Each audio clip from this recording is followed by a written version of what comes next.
Chapter 1. Who did Patrick's homework? Before you read, discuss in class. Do you like homework? Do you do it yourself?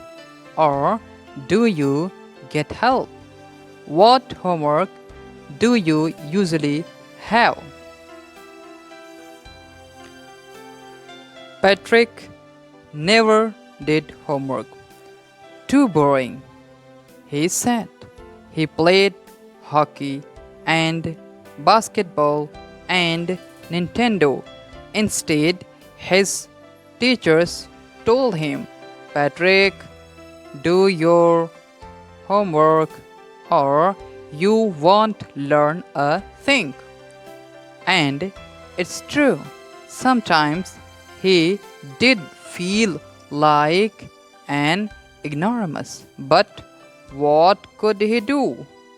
He hated homework. Then one day he found his cat playing with a little doll and he grabbed it away. To his surprise, it wasn't a doll at all, but a man of the tiniest size. He had a little wool shirt with old fashioned breeches and a high tall hat, much like a witch's. He yelled, Save me! Don't give me back to that cat. I'll grant you a wish. I promise you that. I promise you that. Patrick could not believe how lucky he was. Here was the answer to all of his problems. So he said, Only if you do all my homework till the end of the semester, that's 35 days. If you do a good enough job, I could even get A's. The little man's face wrinkled like a dishcloth thrown in the hamper. He kicked his legs and doubled his fists, and he grimaced and scowled and pursed his lips. Oh, am I cursed? But I'll do it.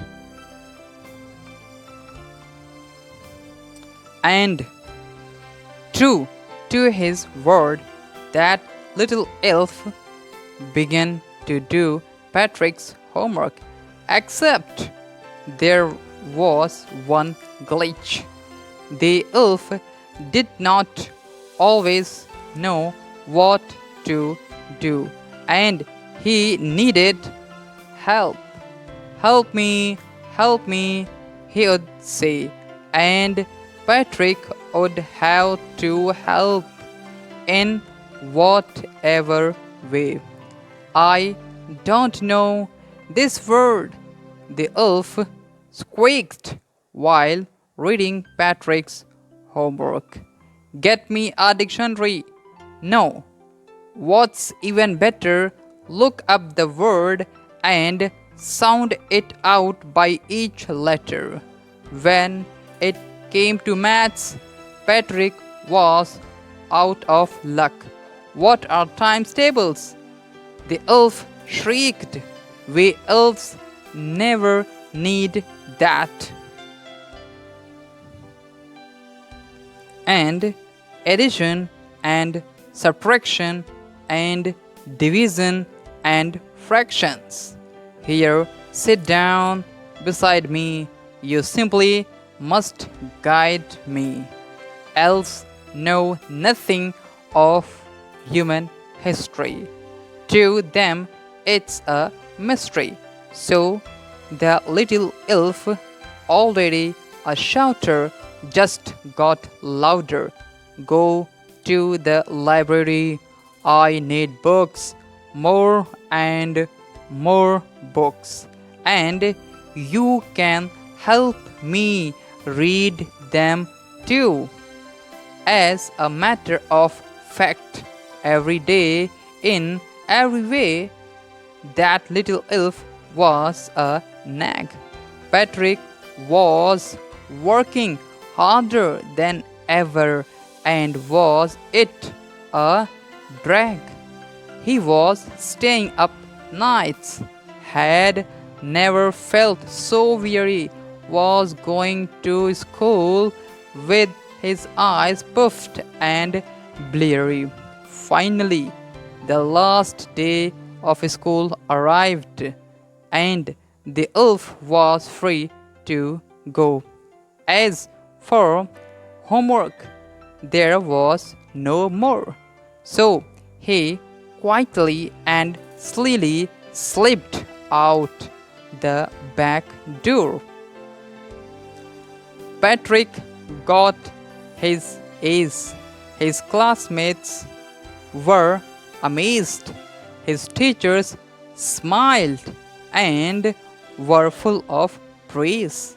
And his parents, they wondered what had happened to Patrick. He was now the model kid.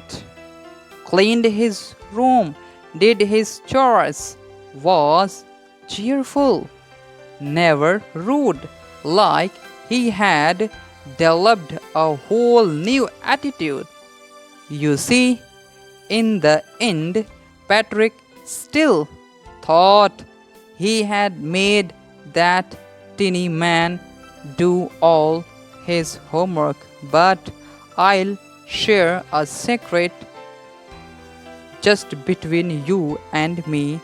It was not the elf.